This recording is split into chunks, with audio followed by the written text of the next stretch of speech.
Assalamualaikum warahmatullahi wabarakatuh. Sebelumnya, perkenalkan nama saya Nazla Dina. Saya dari kelas 4704 dengan nilai NIM 607042300004.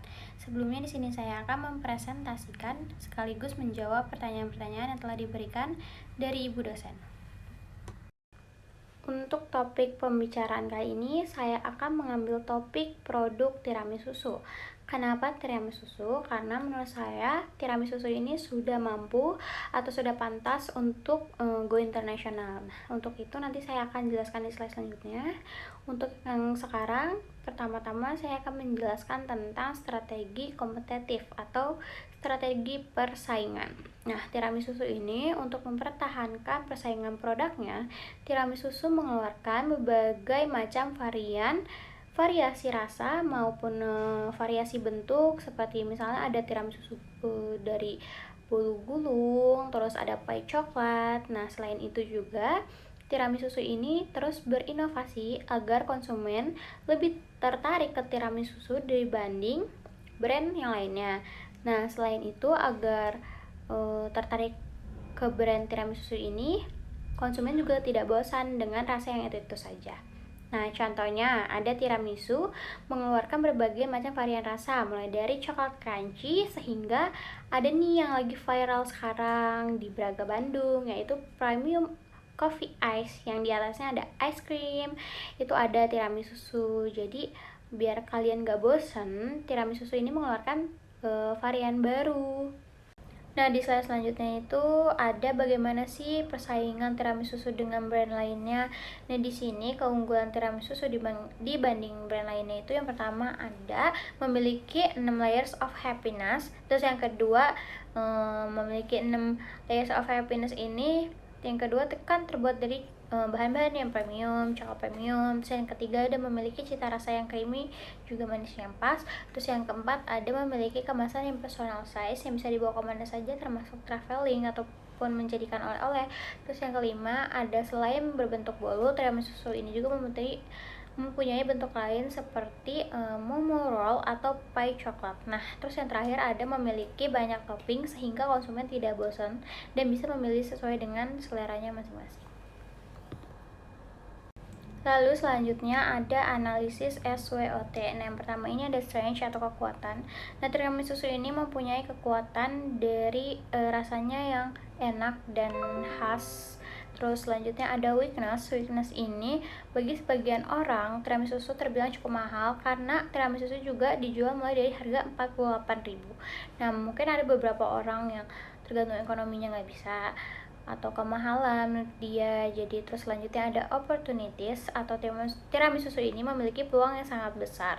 Selain memiliki peluang yang sangat besar, dia juga memiliki tampilan yang menarik sehingga konsumen itu berbondong-bondong membeli sebuah produk dari tiramisu ini. Nah, kemarin juga kan launching yang baru tiramisu yang pakai ice cream. Terus selanjutnya ada thirdness itu atau ancaman.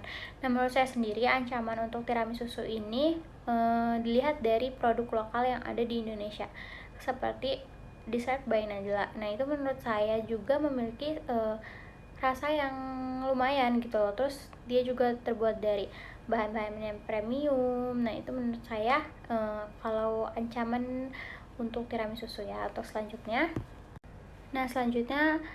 kenapa sih saya memilih tiramisu untuk memasuki pasar internasional? Karena menurut saya tiramisu sendiri ini sudah menggunakan bahan-bahan yang premium. Selain itu, tiramisu juga sudah sangat pas untuk dijadikan cemilan dan dessert, dan banyak yang sudah mengakui bahwa rasa dari tiramisu ini sudah enak.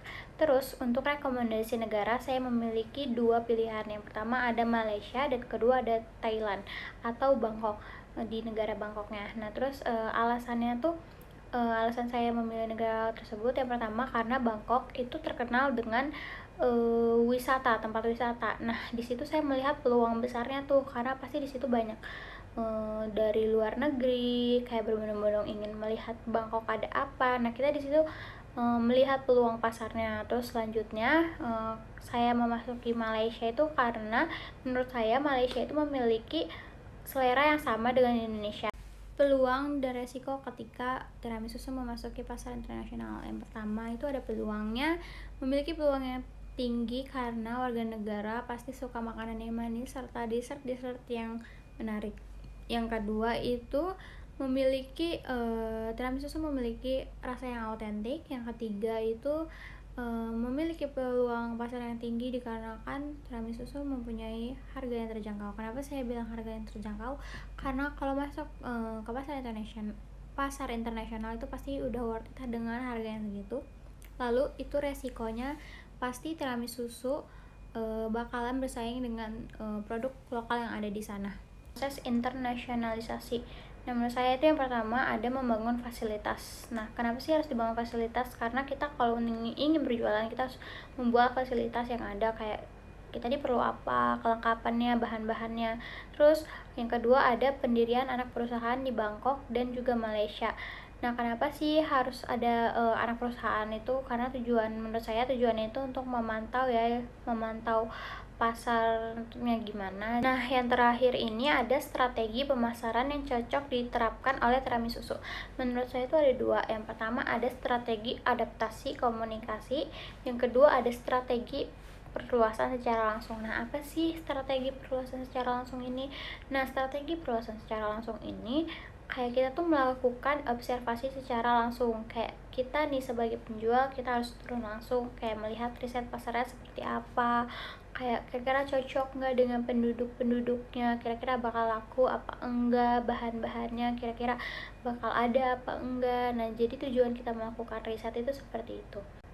Sekian presentasi dari saya. Untuk daftar pusakanya ada di atas ini. Wassalamualaikum warahmatullahi wabarakatuh.